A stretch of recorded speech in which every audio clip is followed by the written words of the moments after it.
Mr. B, XRP here, and welcome back. I've got a really great video for you today. A couple things I want to cover. I want to cover how fast XRP can actually move. And I also want to go through 5 of what I think are the biggest mistakes crypto investors make. So maybe I can help you guys not make some of the mistakes that I see made, or I've even made myself at times.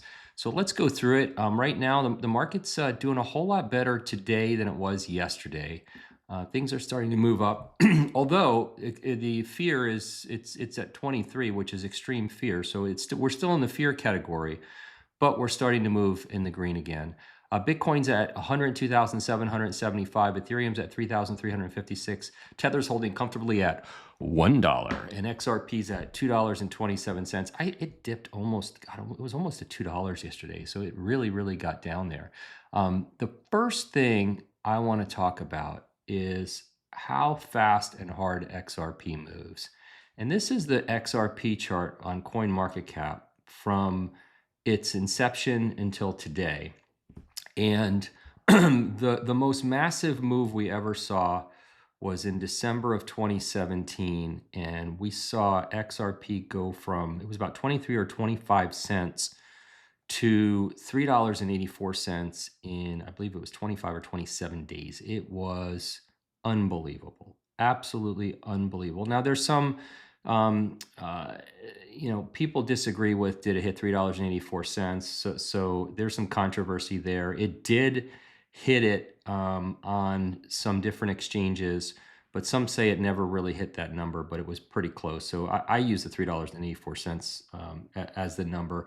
But you can see it rips, and that was a 1,400% gain, 14 times in 25 or 27 days.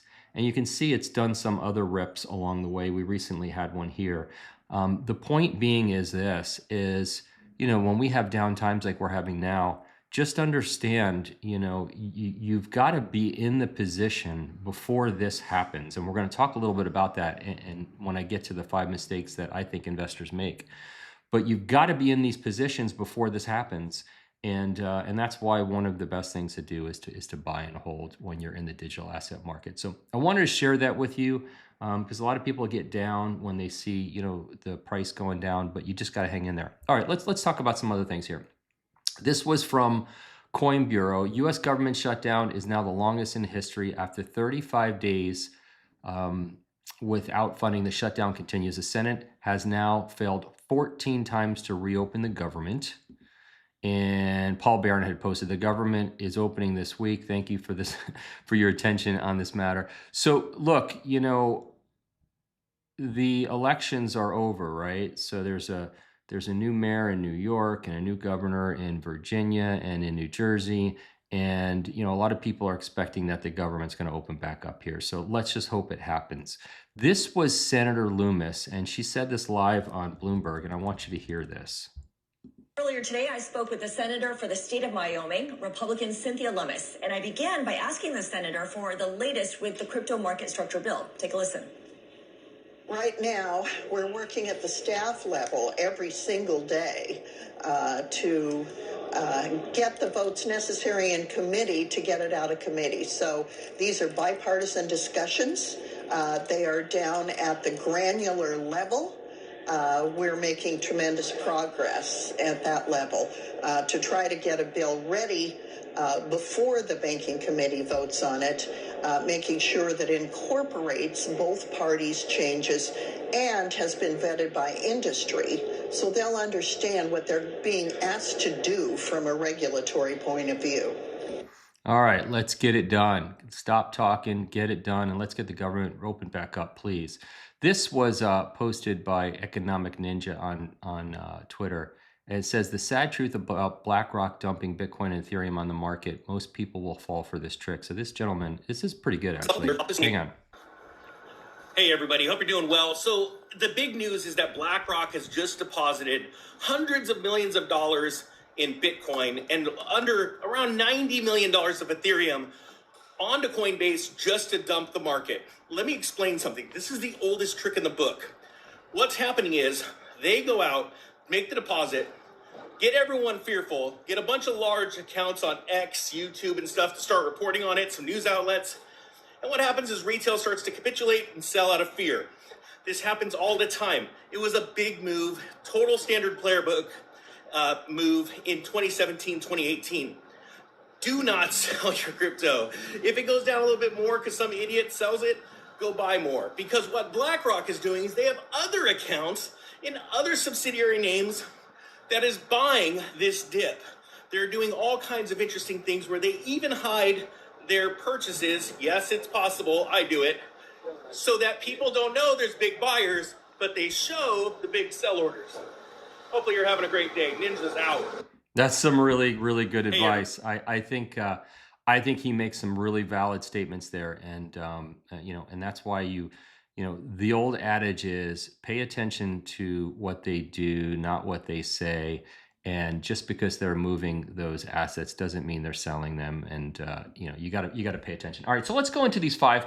I put this together this morning. I wanted to share this with you. So five top mistakes I think crypto investors make. So one is investing in projects they don't understand. Buying tokens they can't explain, right? Buying tokens and coins where you can't explain what it does, right? So my solution is this: research first. Do your research. Only invest in projects that you understand and that are solving real hair on fire problems. And my personal, and none of this in my top 5 mistakes is financial advice. This is what I do. I'm sharing with you what I do. And I feel like I only want to buy things that I'm willing to hold at least 5 years. I think that's really, really important. Chasing green candles. Don't chase green candles. And that's buying after coins and tokens pump, right? It's FOMO. Don't fall for it. Don't chase. Position yourself early in the projects that you believe in. Have conviction. Don't do what other people are doing just because they're doing it. You need to know now what you want to be in, not when it happens, okay? So don't chase green candles. Number 3 is they don't have an exit strategy, right? So the mistake is there's no plan to take profits or sell. And that's assuming that you're planning on taking profits at a specific number. So the solution is this: if you plan to sell, set target prices and use preset sell orders. Do it now. What if you're sleeping and it hits your number? You don't want to have to miss it, right? If you have a number, put in a sell order, get it ready. But here's a pro tip. The biggest winners I've seen in the crypto space are the people who have held strong for 5+ years in whatever they're invested in. I'm not suggesting that's right for you. I'm just suggesting those are the people I've seen do the best. I used to buy Ethereum at $95 and I didn't hold it long term. Don't you wish I had it now that it's nearly $4,000? I should have held every digital asset I ever bought. I should have held for 5 years. If I would have, I'd be in a much better place. Number 4, falling for scams. Mistake: responding to emails, DMs, WhatsApp messages, fake support, etc. Solution: never give your private keys to anyone. If you engage a scammer, your odds of being hacked skyrocket. Okay, so don't fall for scams. Poor security. A mistake: weak login protection, bad password habits, everything on one device. Solution: at a minimum, use two-factor authentication. And you can also keep your two-factor authentication on a separate device. And I know people that do that. Also consider a Google Titan key. You can lock down your Gmail addresses. You can lock down your Coinbase account if you have a Coinbase account. There are different exchanges that allow you to lock things down. One of the ways that you can solve for the two, right? The falling for scams, meaning getting hacked, or poor security, I'm going to go to right now my sponsor, iTrustCapital. iTrust is not a target for hackers because no one can steal your crypto. It's cash in, crypto in, only cash out. So there's no incentive for hackers to go to iTrust to hack your accounts. So they don't do it. I've never had a fake email, a fake telephone call, or a fake text, somebody pretending to be from iTrust. It's never happened. I'm not saying it can't happen.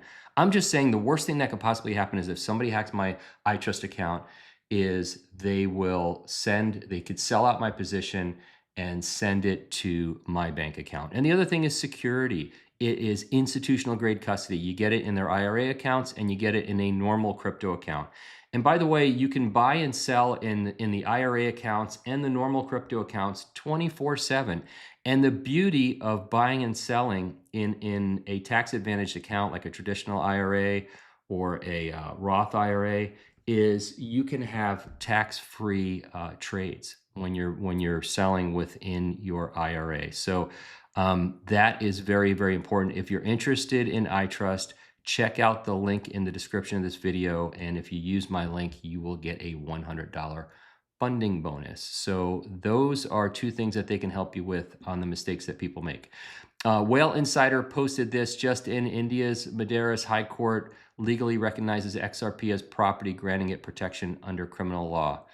Interesting. I mean, interesting. I don't know where to go with that. Just wanted to share that. I don't know what the future of that is.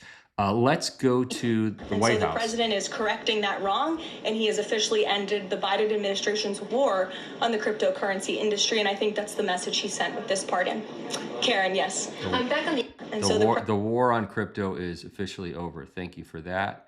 And this one, okay, I'm going to have my next video later today is going to be all about Swell. I'm going to have some killer Swell clips for you and different information from Swell. I just wanted to share this one from Coin Bureau. Breaking at Ripple Swell, Canary Capital CEO Stephen McClurg said, we're ready to launch the XRP ETF next week. So that is great news. So that's it for this one. I'm not a financial advisor. This video is for entertainment and educational purposes only. Hey, listen, if you're still here, you're my people, right? So subscribe, hit the notification button, maybe share my video with somebody who you think might appreciate it. Always do your own research. See you next time.